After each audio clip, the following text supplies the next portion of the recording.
Dobro, pa a si najdem. Ja. Da v bistvu to en del berlinskega zidu bi bilo mogoče rekreirati in to v glavnem tam okrog Aleksanderplaca, ne, tam je pač največ tega in mogoče tam, kjer je bila za časa okupacije. Ja. No, Kontrol, bom jaz. Ja.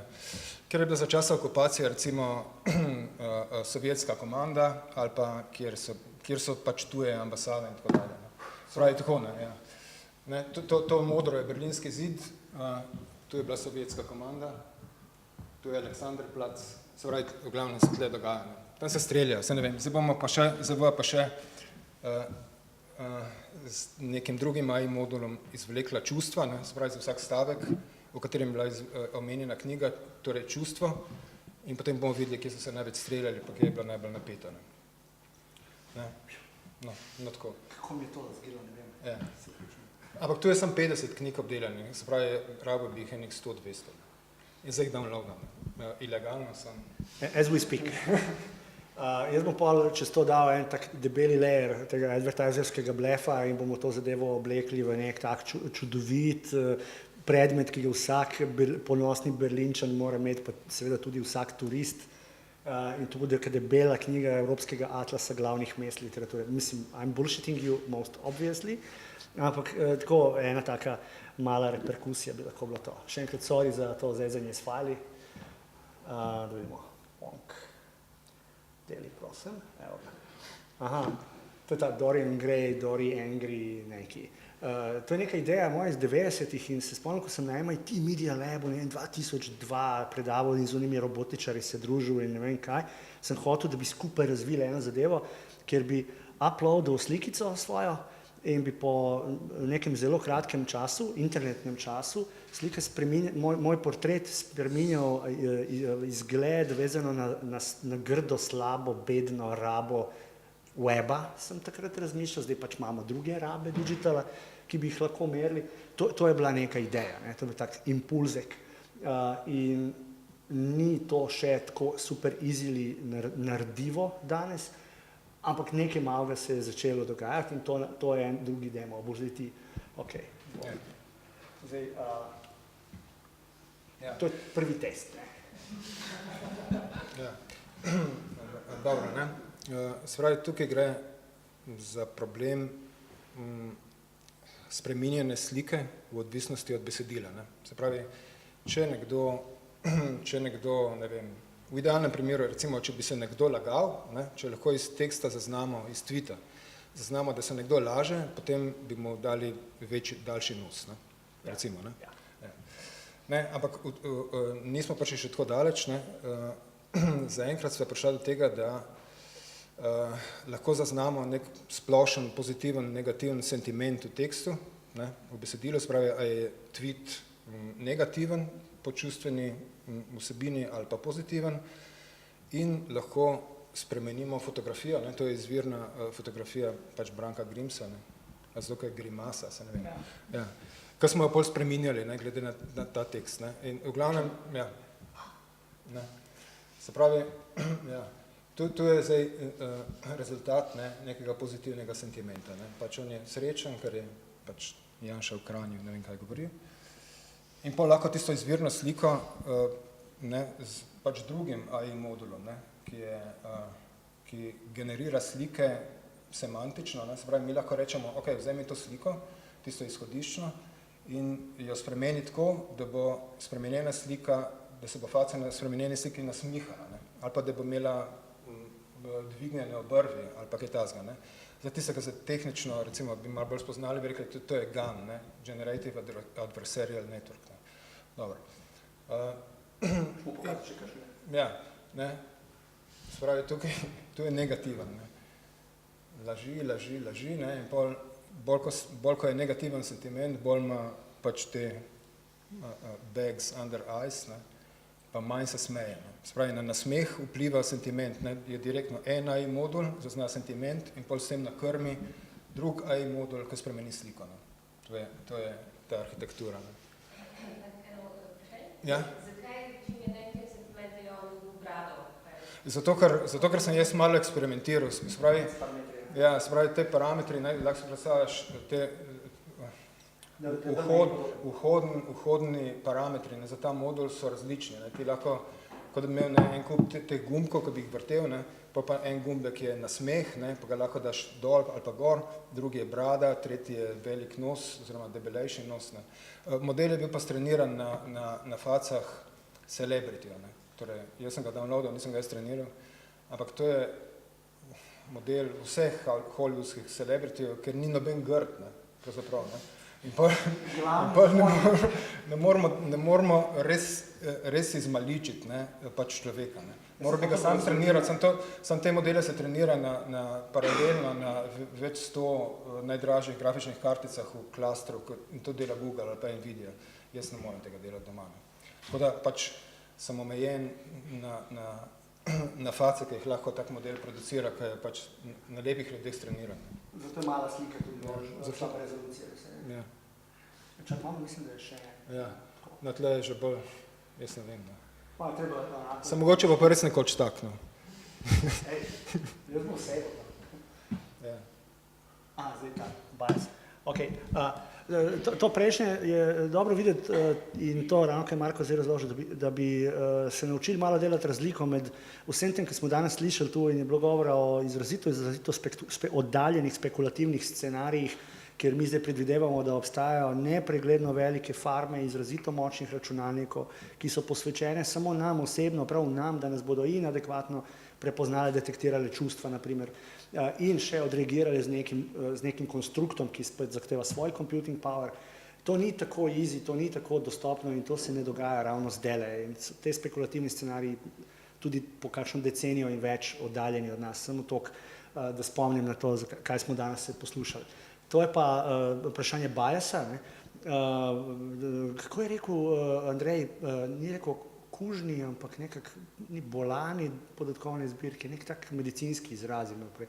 V glavnem, zavest o kvaliteti vhodnih podatkov je seveda jasna, generalno, ampak zdaj kot družboslovci, ko gledamo na to, ugotavljamo, da obstajajo macho biasi in ostali, ki so inherentni v korpusih jezika ali če so v vseh možnih zbirkah, na katerih kao gradimo trening za te beštije. In Marko je vzel in šel maltretirati slovenski korpus, ki ga je svoj čas sam razvijal, pa še na podlagi tujih. Zbira pa sestavlja. Verjetno ste slišali, to je neki website, bil IDC, ja, to je Marko delal, ja. In za te potrebe je bilo treba nekaj narediti. Ne, pa ni bilo še tako. Aha, to je kasneje. Cool. Dej, evo ti dej, pa bom jaz samo klikal next. Ja. Bom klikal? Ne še.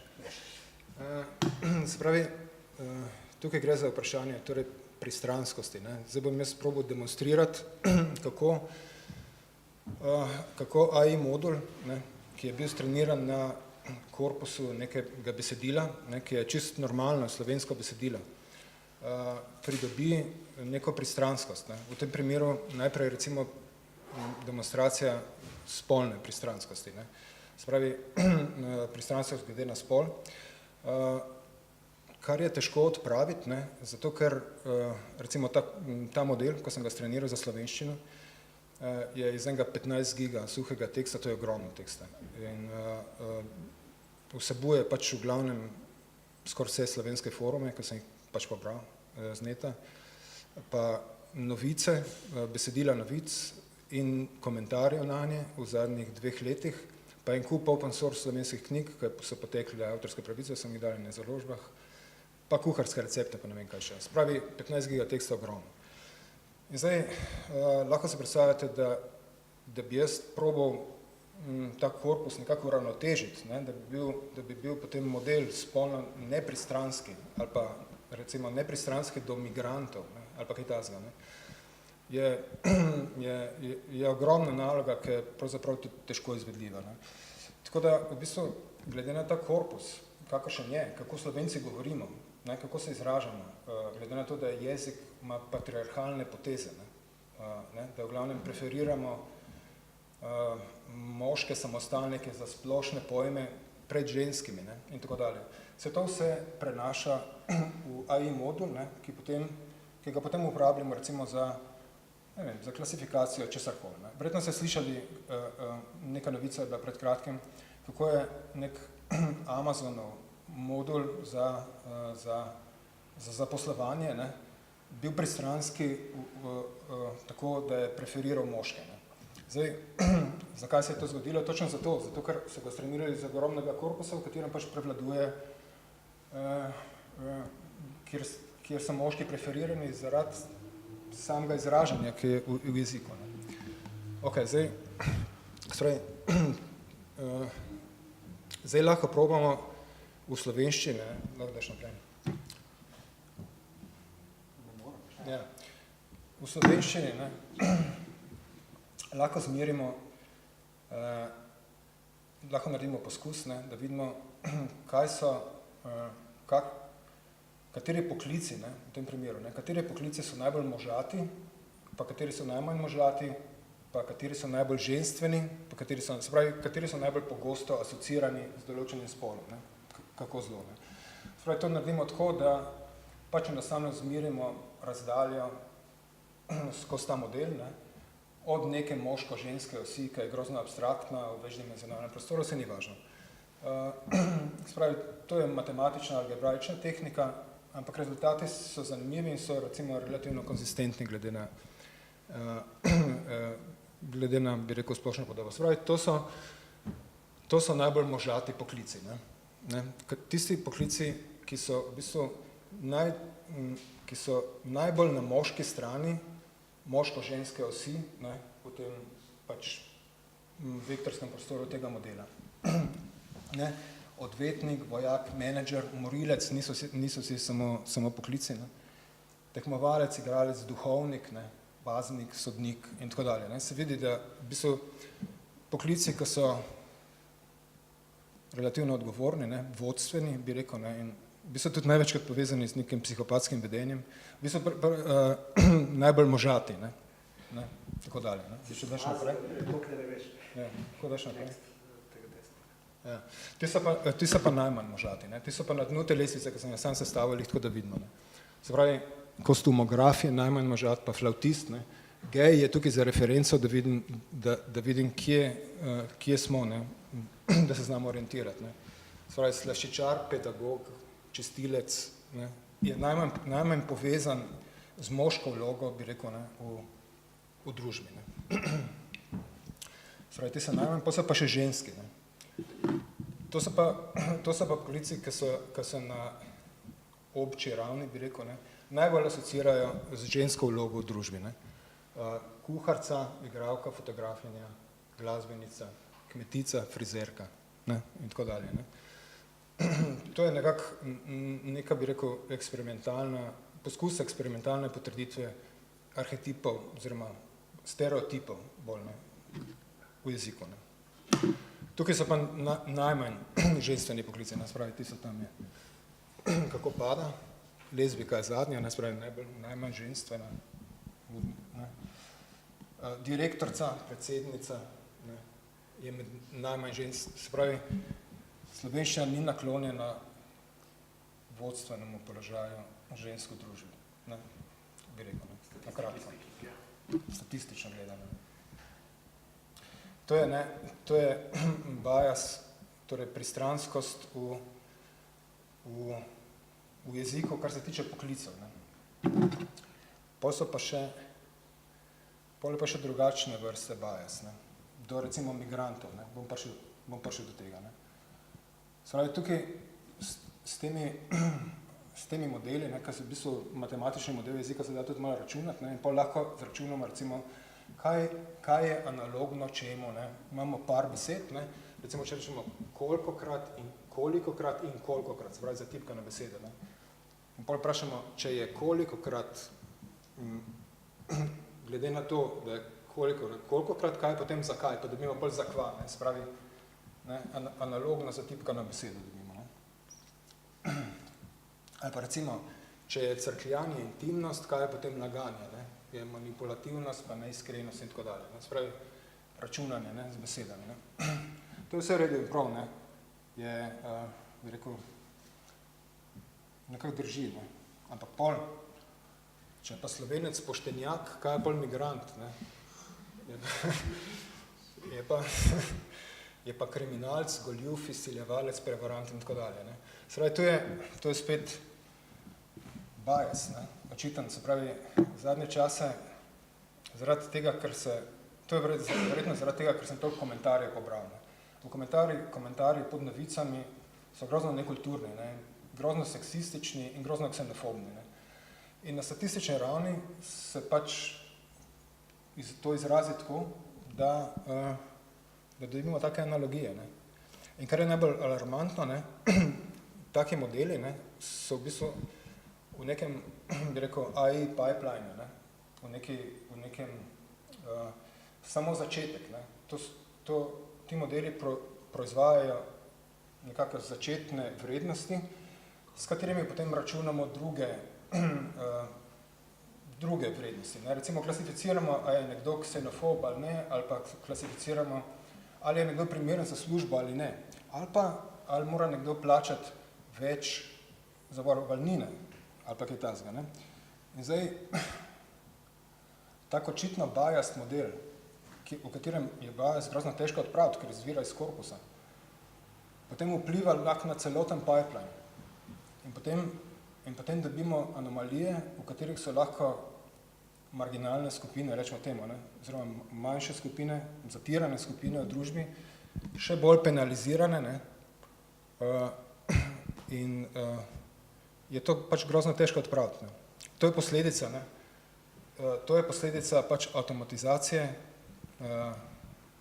in statistične obdelave teh podatkov in njihove uporabe skozi AI, kar lahko pa reformulira pač en kup postopkov v družbi, kar je zaskrbljujoče. Ne. To je ne, en tak kratek prispevek, ne, na to temo. Torej, tu se treba bati, ne to, kako bomo ubili Facebook ali pa kako bomo uničili advertising kot panogo. Tu se že zdaj dogaja holocaust under construction. To počasi gre, ne, under the radar, ne, se to tako spreminja, da v bistvu, če nisi pozoren, bi temu kar verjel, ne, mislim, bi zaupal posameznim stopnjem v tem pipeline, dokler se ne zgodi disaster. Ne. Pol je pozno. Ja, this was easy in zdaj samo tretji mali blok, ki traja zelo malo nanosekund, dobri ste, potrpežljivi, vidim, berem body language, emotional AI reader. Imamo samo, prvo je opažamo, da je težko in drago za popizditi, težko je zaradi kompleksnosti in zahtevnosti, drago je zaradi potrebe po computing powerju in to pomeni, da bomo začeli pičati, bomo nekako probali te stvari iz teh dveh predkomor prebaciti v tak malo bolj prototypast stage in s tem gazili ali po teh mojih muzealcih evropskih, svetovnih, ki mislijo, da se ukvarjajo s sodobno umetnostjo, kot je ta bajta, ali pa bomo nekaj naredili v poslovni sferi, ni važno ta trenutek, dobesedno ta hip ne vemo, ali bi za sebe rekli, da smo art band, ali smo biznis in je odlično biti v tej fazi in dlje, ko bo trajalo, lepše se bomo počutili. To naj zdaj čaka in to je to za danes. Fuck you.